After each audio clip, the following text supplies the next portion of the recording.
দেশ জুড়ে বাড়ছে করোনা সংক্রমণ। এমন পরিস্থিতিতে নবান্নে জরুরি বৈঠক সারলেন মুখ্যমন্ত্রী। সেখান থেকে মুখ্যমন্ত্রীর বার্তা, ভয় পাবেন না, সতর্ক থাকুন, যে কোনো পরিস্থিতির মোকাবেলা করতে প্রস্তুত সরকার। এটা কোনো এখনো সেরকম স্তরে বা কোনো স্তরে পৌঁছায়নি। প্যান্ডামিক প্যান্ডামিক তো এন্ডামিক হয়ে গেছে, সেটা নয়। আমরা কোভিড শুনলে ভয় পাই, কিন্তু যাই হোক, কোভিড এখনো বাংলায় প্রাইভেটে কে কি করছে আমরা জানি না, তার দায়িত্ব তো আমাদের নয়, তাদের পেশেন্ট দিতে হয়। আমাদের সরকারিভাবে যে রিপোর্ট আমাদের কাছে আছে, তথ্য আছে, আমরা প্রত্যেককে ইম্পর্টেন্ট যারা জড়িত, পঞ্চায়েত থেকে শুরু করে, আরবান থেকে শুরু করে, মিউনিসিপ্যালিটি থেকে শুরু করে, ডিএমই থেকে শুরু করে, ডিএইচএস থেকে শুরু করে, বিশেষ করে এই ডিজিজের ব্যাপারে যোগীরাজ থেকে শুরু করে, আমাদের health department, MSME department, police department, সকলে, চিফ সেক্রেটারি, হোম সেক্রেটারি, আমরা সকলকে নিয়ে কলকাতা কর্পোরেশন থেকে শুরু করে পঞ্চায়েত, রুরাল, সব ডিপার্টমেন্টকে ডেকে মিটিং করে আমরা প্রস্তুতিটা সেরে রাখলাম। ফার্দার যদি হয়, আমরা আশা করছি ওই প্যান্ডামিক আর হবে না, কারণ WHO অলরেডি বলে দিয়েছে it is not pandemic, it is endemic, এরকম কিছু একটা শুনেছি। I may not be correct, please cross check. কিন্তু আমরা যেটা মনে করি যে সতর্ক আমাদের থাকতে হবে, কোনো প্যানিকই ক্রিয়েট করা নয়।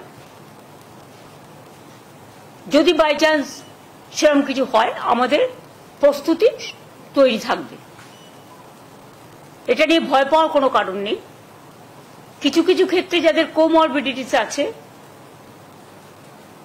যাদের লাংসের প্রবলেম আছে, চেস্টের প্রবলেম আছে, হার্টের প্রবলেম আছে, বা অন্যান্য নানা রকম প্রবলেম থাকতে পারে,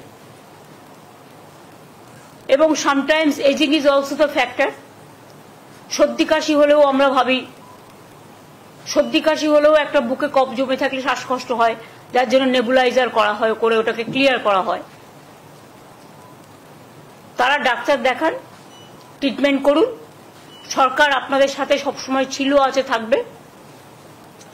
চেষ্টা করুন সরকারি হাসপাতালে চিকিৎসা করা, তাহলে আপনাদের আননেসেসারিলি কোনো একটা অসুখের নামে বেশি টাকা খরচ হবে না। যার সত্যি প্রয়োজন তাকে যা যা দেওয়া দরকার সবকিছুই সরকারি হাসপাতালে আছে, এবং এখন অ্যান্টি কোভিডও ভ্যাকসিন বেরিয়ে গেছে, ভ্যাকসিন সবাই নিয়েছে। সুতরাং আমরা নিজেদের ইন্টারেস্টেই নিজেরা মিটিংটা করলাম, যাতে ফার্দার যদি কখনো সেরকম পরিস্থিতি হয়, তখন আমরা যেন প্রস্তুতিটা রেখে দিতে পারি, যাতে কোনো অসুবিধে লোকের না হয়। কিন্তু এখনই আমরা এ ব্যাপারে কোনো সিদ্ধান্ত নিচ্ছি না, তার কারণ সেই সিচুয়েশন তৈরি এখনো হয়নি। আর ভারতবর্ষে প্রায় 130 কোটি মানুষ বসবাস করেন, তার মধ্যে মাত্র হাতে গুনে 4-5 হাজারের মতো কেস সারা ভারতবর্ষ জুড়ে হয়েছে, এবং এটা হচ্ছে এক টাইপ অফ ইনফ্লুয়েঞ্জা, এবং এটা একটা কি বলছিলে,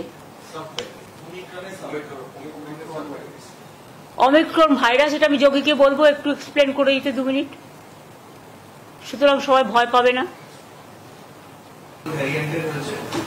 একটা সাব ভ্যারিয়েন্ট, সেটা একটু অল্প পাল্টে গিয়ে এটা এসছে, এখনো এই ওমিক্রনেরই একটি সাবটাইপ, এবং এখনো অব্দি সেরকম ভ্যারিয়েন্ট অফ কনসার্ন, মানে যেগুলো বিরাট ঘটনা ঘটাতে পারে, এরকম ধরনের ভ্যারিয়েন্ট হিসেবে WHO এটাকে রিগার্ড করেনি, একবারও বলেনি যে এটা ভ্যারিয়েন্ট অফ কনসার্ন। তো সাধারণ সর্দি কাশি জ্বরের মতোই এটি হবে, এবং দ্রুত ছড়িয়ে দ্রুত এই ওয়েভটা চলে যাওয়ারই আমরা এক্সপেকটেশন রাখছি। তবুও ম্যাডাম যেরকম বলছেন সেরকম ভাবে আমাদের তৈরি থাকার ব্যবস্থা করব। বর্ষাকালে, শীতকালে একটুখানি সর্দি কাশি হয়, সুতরাং সেটারও মাত্রা কমে গেছে, যেটা এনারা বলছেন, মানে বিশেষজ্ঞরা। সুতরাং কোভিড নিয়ে এখনই আতঙ্কিত হওয়ার কোনো কারণ নেই, প্যানিকি হওয়ারও কোনো কারণ নেই। স্বাভাবিক অবস্থায় বজায় থাকবে, তবে সতর্কতা অবলম্বন করার জন্য যার যেটুকু করার সেটা তাদের নিজেদের মধ্যেই রাখবে, এইটুকু আর কি। এটা নিয়ে আজকে মিটিং ছিল।